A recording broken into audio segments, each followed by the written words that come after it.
Olá, eu me chamo Pedro Lucas de Barros Prussiano e no trabalho de hoje eu vou falar sobre transporte dos gametas e fertilização.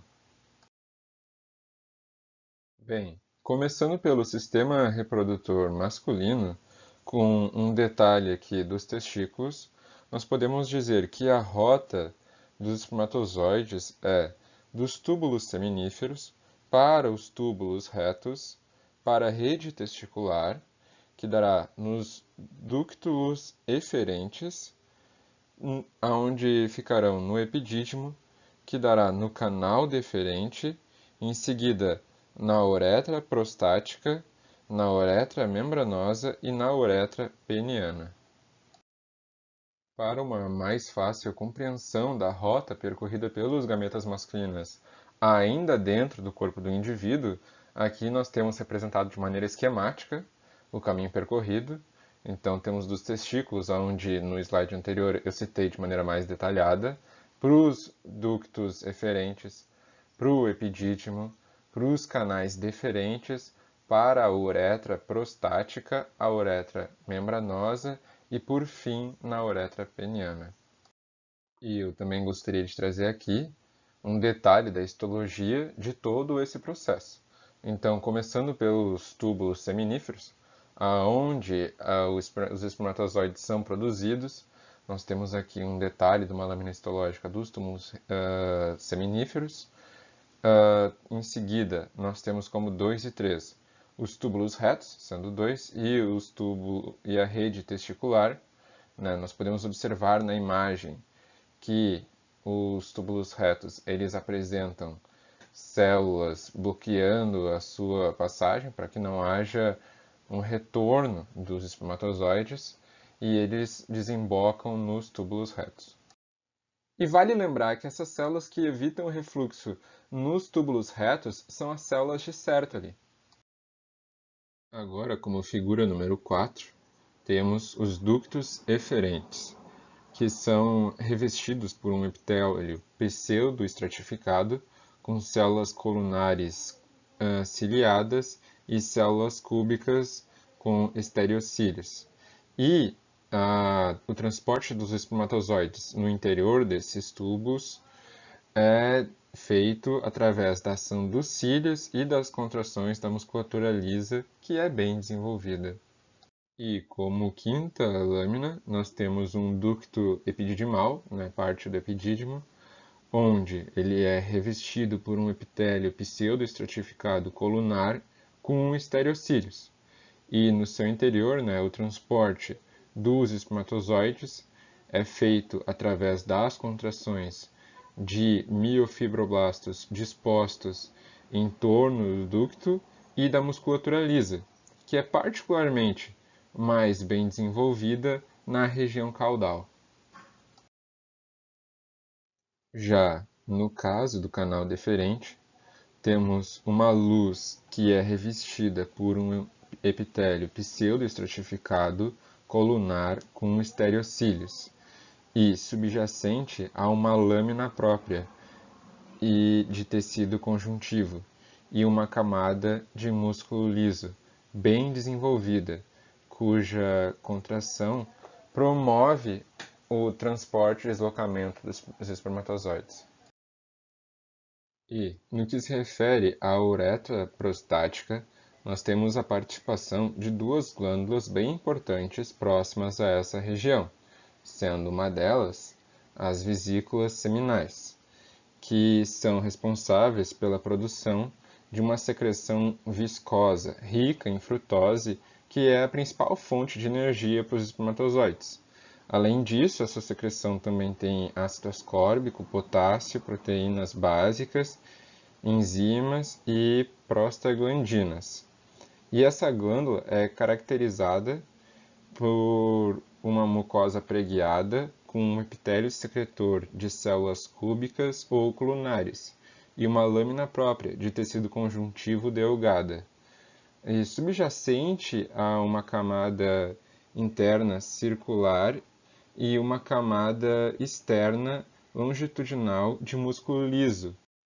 A outra glândula é a próstata, que é responsável pela produção da fosfatase ácida, do ácido cítrico, da amilase, da lisozima, da fibrinolisina e do PSA, antígeno específico da próstata, sendo que a fibrinolisina e o PSA liquefazem o sêmen. Agora, falando um pouco sobre as características dessa glândula, ela possui uma cápsula de tecido conjuntivo denso não modelado, com células musculares lisas interpostas e de 30 a 50 glândulas túbulo-alveolares, ramificadas e compostas, que desembocam na uretra, que corre no seu interior. Bem, no que se refere à uretra membranosa, nós podemos citar uma glândula muito importante que desemboca nessa região, que são as glândulas bulbouretrais. Essas glândulas, elas são responsáveis pela secreção de um fluido ligeiramente mucoso, que lubrifica a uretra antes da ejaculação, e são glândulas tuboalveolares compostas. Bem, por fim, temos a uretra peniana, onde ela corre dentro do corpo esponjoso e nessa lâmina, como podemos observar, logo acima do corpo esponjoso, podemos observar dois corpos cavernosos, que estão sendo revestidos por uma bainha de tecido conjuntivo, conhecida como túnica albugínea. E agora, falando um pouco mais sobre o sistema reprodutor feminino, nós temos como o caminho que o gameta feminino vai percorrer no interior do corpo da mulher, saindo do interior do ovário, onde ele se localiza dentro de um folículo, sendo captado pelas fímbrias, ele adentra a tuba uterina, onde ocorrerá a fecundação, e caso ocorra a fecundação, ele prosseguirá pelo caminho da tuba uterina e se fixará no endométrio dentro do útero. Agora, retomando um pouco mais a rota já citada, mas de maneira esquemática e mais detalhada, nós temos um folículo maduro que irá liberar um ócito secundário, e esse ócito secundário será conduzido pelas fímbrias para o interior da tuba uterina. A tuba uterina, ela se divide em várias partes, sendo a sua parte inicial o infundíbulo.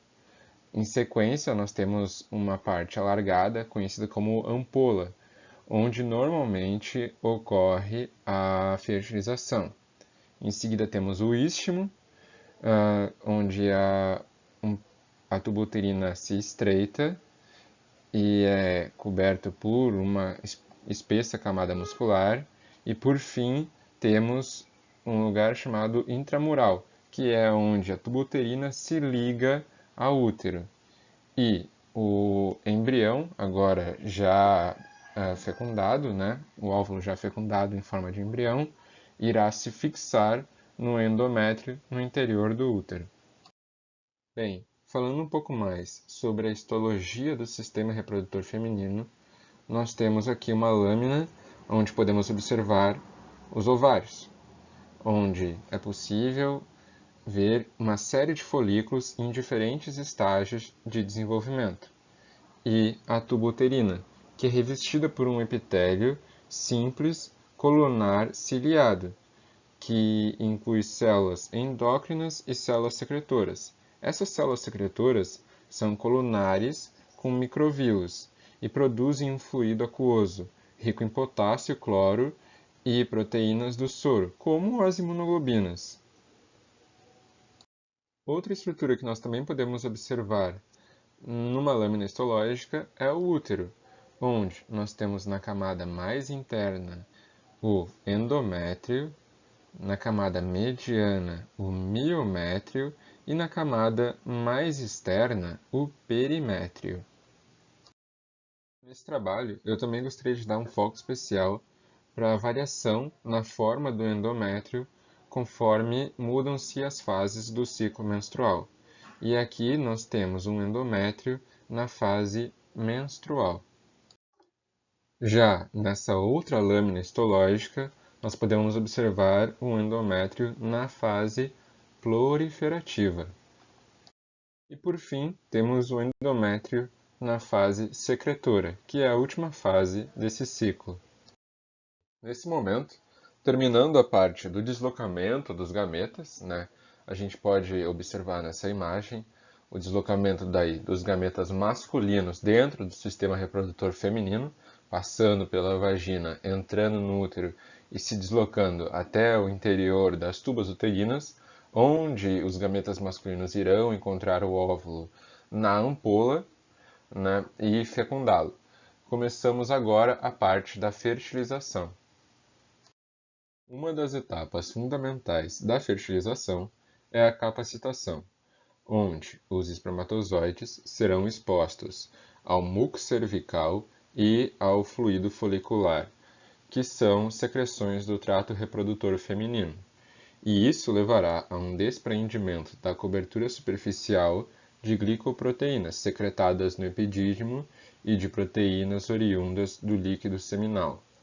A remoção dos fatores de recapacitação associados à superfície, que consistem de glicoconjugados do líquido epididimário que foram adicionados à cabeça do espermatozoide durante a maturação no epidídimo.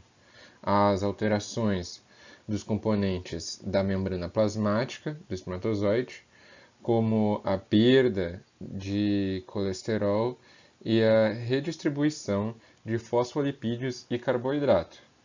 Também é válido lembrar que a motilidade desses espermatozoides será aumentada e as proteínas que se ligam à zona pelúcida serão desbloqueadas.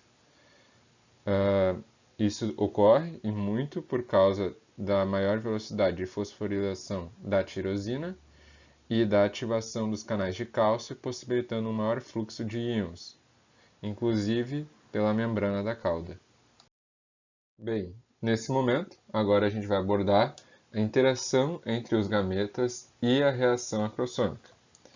Nessa interação, nós temos a galactose transferase presente na membrana do espermatozoide, ligando-se à galactose terminal da glicoproteína ZP3 da zona pelúcida em uma ligação específica de espécie a espécie.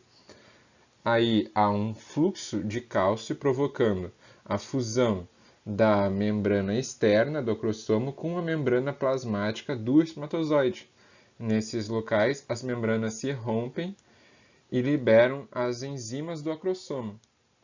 A hialuronidase degrada o ácido hialurônico, que é um glicosaminoglicano da matriz extracelular da coluna radiata do oócito.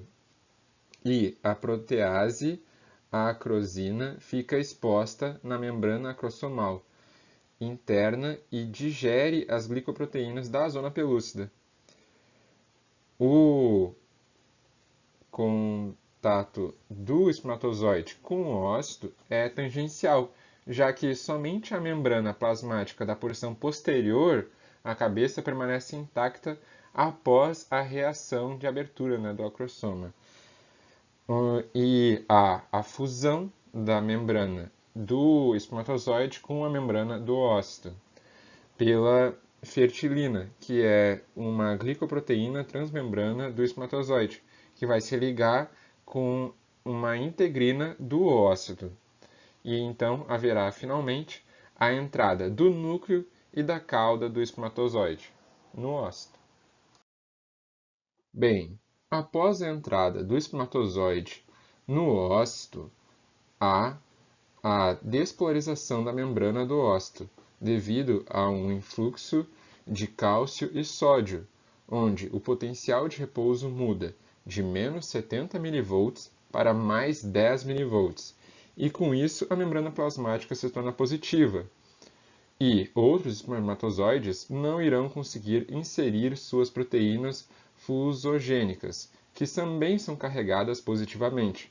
Este bloqueio tem curta duração, cerca de 1 minuto, mas é tempo suficiente para um bloqueio definitivo ser desencadeado. com a reação cortical, onde o aumento dos níveis citoplasmáticos de cálcio provoca a exocitose dos grânulos corticais.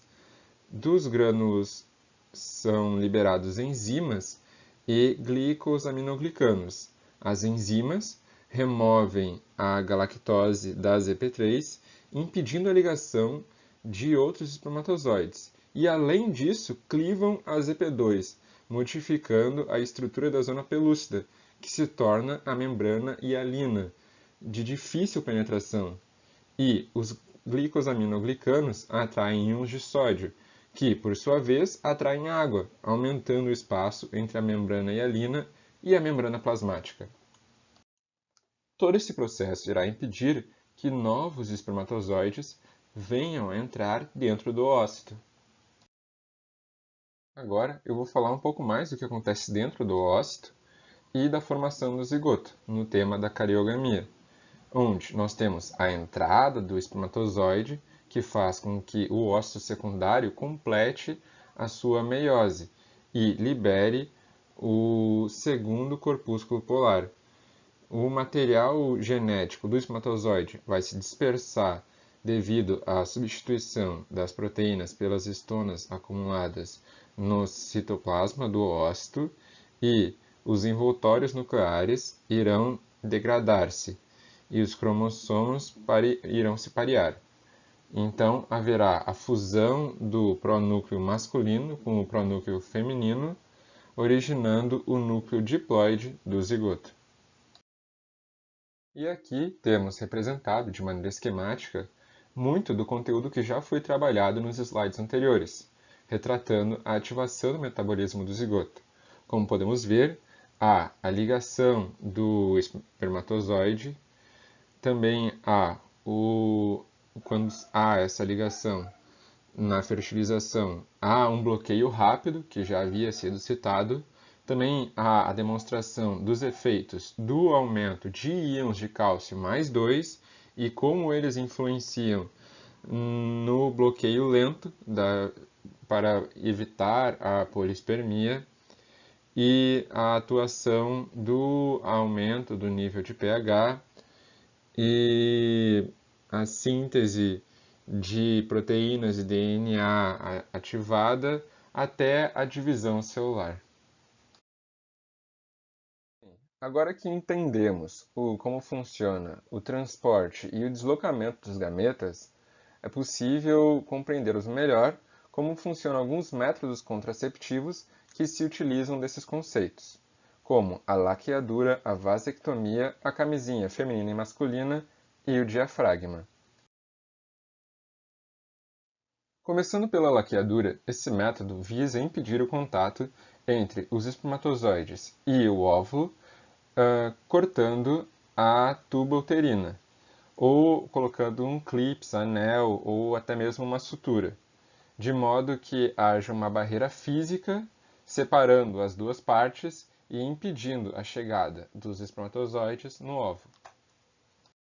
De maneira muito semelhante à laqueadura, temos a vasectomia no caso masculino, onde o canal deferente é cortado a fim de impedir o transporte dos espermatozoides para o ejaculato. Agora, temos dois casos muito semelhantes, conhecidos como a camisinha feminina e a camisinha masculina. A camisinha feminina é inserida dentro do canal vaginal e a camisinha masculina é inserida envolvendo o pênis. Ambos servem para que, quando o esperma seja liberado, ele fique preso dentro dessa bolsa e não possa se deslocar até o gameta feminino. Bem, por fim, temos o diafragma, que é uma cúpula de silicone colocada na entrada do útero e final da vagina, que serve para impedir a passagem dos espermatozoides para o interior do útero. Para a maior eficiência desse método contraceptivo, também se recomenda que ele seja usado com espermicida. Bem, aqui estão todas as referências que eu usei no meu trabalho e muito obrigado pela atenção.